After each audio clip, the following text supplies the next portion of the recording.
Welcome to സിമീസ് നാടൻ kitchen. ഇന്ന് നമ്മൾ ഉണ്ടാക്കാൻ പോകുന്നത് ഒരു നോമ്പുതുറ വിഭവം തന്നെയാണ് കേട്ടോ, മുട്ട കട്ട്ലേറ്റ്. അത്യാവശ്യം വലുപ്പമുള്ള ഒരു കട്ട്ലേറ്റാണ് ഇത്. ഒരെണ്ണം കഴിച്ചാൽ മതിയാവും കേട്ടോ നമ്മുടെ വയറ് നിറയാനായിട്ട്. അപ്പോൾ ഇത് എങ്ങനെയാണ് ഉണ്ടാക്കുന്നത് നോക്കാം. ഇതിനായിട്ട് മീഡിയം വലുപ്പത്തിലുള്ള 3 ഉരുളക്കിഴങ്ങാണ് വേണ്ടത്. അപ്പോൾ ഞാനിത് ചെറുതായതുകൊണ്ട് 2 കൂടെ എടുത്തിട്ടുണ്ട് കേട്ടോ. അപ്പോൾ ഇത് തൊലിയോട് കൂടി കുറച്ച് ഉപ്പിട്ടിട്ട് വേവിച്ചത്. ഇനി ഇതിൻ്റെ തൊലി ഒന്ന് കളയണം. ഇതുപോലെ ഇങ്ങനെ ഇളക്കി കഴിഞ്ഞാൽ തൊലി പെട്ടെന്ന് തന്നെ ഇളകിപ്പോയിക്കോളും.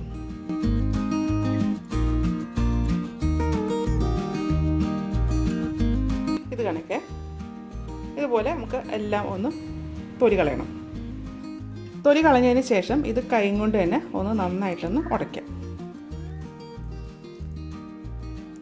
ചൂടാറിയതിന് ശേഷം ഇങ്ങനെ ചെയ്താൽ മതി കേട്ടോ, അല്ലെങ്കിൽ കൈ പൊള്ളും. ഇതുപോലെ എല്ലാം ഒന്ന് ഉടച്ചിട്ടുണ്ട്.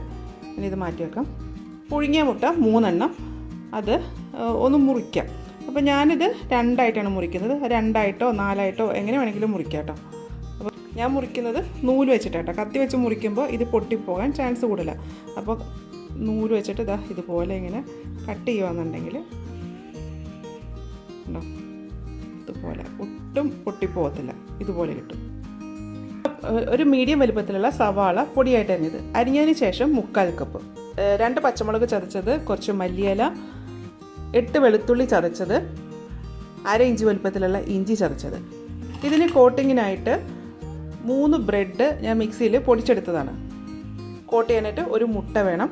ആദ്യമേ ഒരു പാത്രം ചൂടാക്കിയിട്ട് ഇതിലേക്ക് ഒരു 3 ടേബിൾ സ്പൂൺ ഓയിൽ ഒഴിക്കാം. ഞാൻ യൂസ് ചെയ്യുന്നത് സൺഫ്ലവർ ഓയിലാണ്. ഓയിൽ ചൂടായി കഴിയുമ്പോൾ ഇഞ്ചി, വെളുത്തുള്ളി, പച്ചമുളക്, സവാള ഇത്രയും ചേർത്ത് ഇതൊന്ന് സോഫ്റ്റ് ആകുന്ന വരെ ഒന്ന് വഴറ്റണം. സവാള ഒന്ന് സോഫ്റ്റായി 1/2 ടീസ്പൂൺ മഞ്ഞൾപ്പൊടി, 1/2 ടേബിൾ സ്പൂൺ മല്ലിപ്പൊടി, 1/2 ടീസ്പൂൺ മുളക് പൊടി, 1 teaspoon garam masala powder, 1 teaspoon പെരിഞ്ജീരകം പൊടിച്ചത്. ഈ പൊടികൾ എണ്ണയിൽ മൂക്കുന്നത് വരെ ഒന്ന് വഴറ്റിയെടുക്കണം. ശേഷം വേവിച്ച് ഉടച്ചു വെച്ചിരിക്കുന്ന ഉരുളക്കിഴങ്ങ് ചേർക്കാം. ഉപ്പ് ആവശ്യത്തിന്, മല്ലിയില പൊടിയായിട്ട് അരിഞ്ഞത്. ശേഷം ഇത് ഒന്ന് നന്നായിട്ടൊന്ന് യോജിപ്പിക്കാം. ഉരുളക്കിഴങ്ങ് നന്നായിട്ടൊന്ന് ഉടഞ്ഞ് ചേരണം കേട്ടോ. അപ്പോൾ തവിയുടെ ബാക്ക് വെച്ചിട്ട് നമുക്ക് നന്നായിട്ട് ഉടയ്ക്കാം. അതല്ല എങ്കിൽ പൊട്ടറ്റോ മാഷർ ഉണ്ടെങ്കിൽ അത് വെച്ചിട്ട് ആക്കിയാലും മതി. അപ്പോൾ ഇത് കട്ടകളൊന്നുമില്ലാതെ നന്നായിട്ടൊന്ന് ഉടഞ്ഞിട്ടണം. ഇതെല്ലാം നന്നായിട്ടൊന്ന് യോജിച്ചിട്ടുണ്ട്. അതുപോലെ ഉരുളക്കിഴങ്ങും അത് നന്നായിട്ടൊന്ന് ഉടഞ്ഞ് ചേർന്നിട്ടുണ്ട് കേട്ടോ. നമ്മൾ കൈ കൊണ്ട് ഉടയ്ക്കുമ്പോൾ ഇതുപോലെ ഉടയ്ക്കാൻ പറ്റുന്നുണ്ടെങ്കിൽ അങ്ങനെ ചേർത്താലും മതി കേട്ടോ.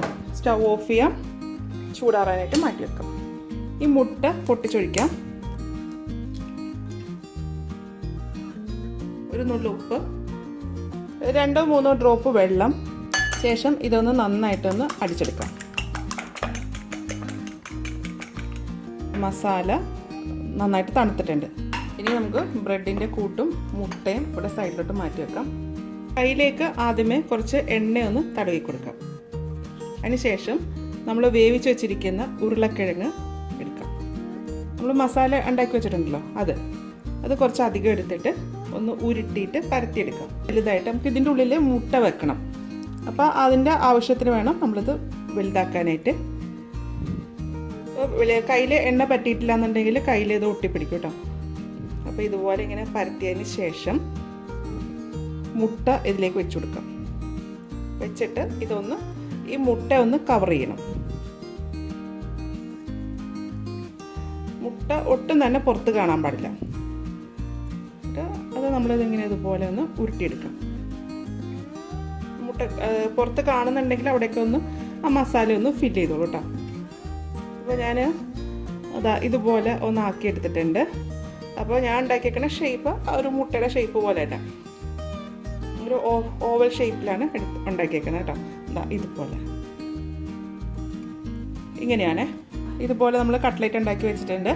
ഇനി ഷേപ്പാക്കി വെച്ചിരിക്കുന്ന കട്ട്ലേറ്റിന് ഇതിപ്പോൾ അത്യാവശ്യം വലുപ്പമുണ്ട് കേട്ടോ. ഇതിന് നമുക്ക് ഈ മുട്ടയിലേക്ക് മുക്കാം.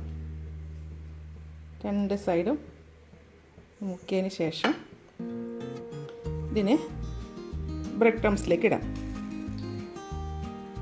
ഈ ബ്രെഡ് ക്രംസ് ഇട്ടിട്ട് ഇതൊന്ന് റോൾ ചെയ്യാം.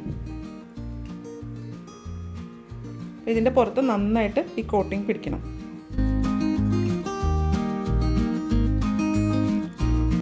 ഇതുപോലെയാണ്. അപ്പോൾ നമ്മൾ ഇതുപോലെ ഈ ബ്രെഡ് ക്രംസിലൊക്കെ പൊതിഞ്ഞതിന് ശേഷം മുഴുവനും ഇപ്പം തന്നെ ഉണ്ടാക്കേണ്ടതെന്നുണ്ടെങ്കിൽ ടൈറ്റ് ആയിട്ടുള്ള കണ്ടെയ്നറിലോ ആക്കിയിട്ട് ഫ്രീസറിൽ വെക്കണം. എന്നിട്ട് നമ്മളിത് ഉണ്ടാക്കാൻ നേരം ഒരു ഫ്രീസറിൽ ഇരിക്കുന്നതുകൊണ്ട് ഇതെന്തായാലും ഐസ് പിടിച്ചിട്ടുണ്ടാകും. അപ്പോൾ ഉണ്ടാക്കുന്നതിന് ഒരു മണിക്കൂർ മുന്നേ തന്നെ ഇത് വെളിയിൽ വെച്ച് തണുപ്പെല്ലാം കളഞ്ഞതിന് ശേഷം വേണം ഇത് എണ്ണയിലേക്ക് ഇടാനായിട്ട്. ഫ്രൈ ചെയ്യാൻ വേണ്ടിയിട്ട് എണ്ണ ചൂടാക്കാൻ വെച്ചിട്ടുണ്ട്. സൺഫ്ലവർ ഓയിൽ തന്നെയാണ് ഉപയോഗിച്ചേക്കുന്നത്. അപ്പോൾ എണ്ണ നന്നായി ചൂടായി കിടക്കുക. ചൂടായതിന് ശേഷം തീ ഒരു മീഡിയം ഹീറ്റിലേക്ക് മാറ്റാം. അതല്ലാന്നുണ്ടെങ്കിൽ ഇത് ബ്രെഡല്ലേ കോട്ട് ചെയ്തേക്കണം, ഇത് പെട്ടെന്ന് തന്നെ അങ്ങ് കരിഞ്ഞു പോകും. എണ്ണയിലേക്ക് ഇടുമ്പോൾ ഒരു സ്പൂണിൽ വെച്ചിട്ട് ഇടാം. എന്താ വെച്ചാൽ അത്യാവശ്യം വലുപ്പമുണ്ട്. നമ്മൾ എണ്ണയിലേക്ക് ഇടുമ്പോൾ ഇത് പെട്ടെന്ന് തന്നെ ഇത് എണ്ണ തെറിക്കും. രണ്ട് സൈഡും ഒന്ന് മുരിച്ചെടുക്കണം.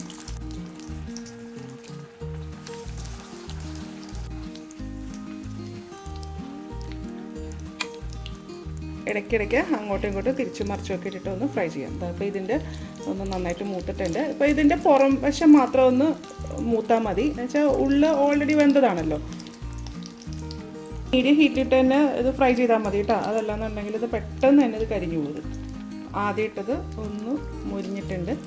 മുട്ട കട്ട്ലേറ്റ് ഉണ്ടാക്കുന്ന കണ്ടില്ലേ, നല്ല എളുപ്പമല്ലേ ഉണ്ടാകും. ഇതിൻ്റെ പുറം ക്രിസ്പിയും ഉള്ളിൽ സോഫ്റ്റുമാണ്. ഇത് നല്ല ടേസ്റ്റ് ആയിട്ടുള്ള ഒരു കട്ട്ലേറ്റ് തന്നെ കേട്ടോ. അപ്പോൾ ഇതുപോലെ ഒന്ന് എല്ലാവരും ഉണ്ടാക്കി നോക്കുക കേട്ടോ. ഉണ്ടാക്കി നോക്കിയിട്ട് ഇതിൻ്റെ അഭിപ്രായം എൻ്റെ കമൻറ്റ് ബോക്സിൽ ഇടുക. എൻ്റെ ചാനൽ ആദ്യമായിട്ടാണ് കാണുന്നതെങ്കിൽ സബ്സ്ക്രൈബ് ചെയ്യുക. വീഡിയോ ഇഷ്ടമായെന്നുണ്ടെങ്കിൽ ലൈക്ക് ചെയ്യുക, ഷെയർ ചെയ്യുക. അപ്പോൾ ഇനി അടുത്ത ദിവസം അടുത്ത റെസിപ്പിയുമായി കാണാം. താങ്ക്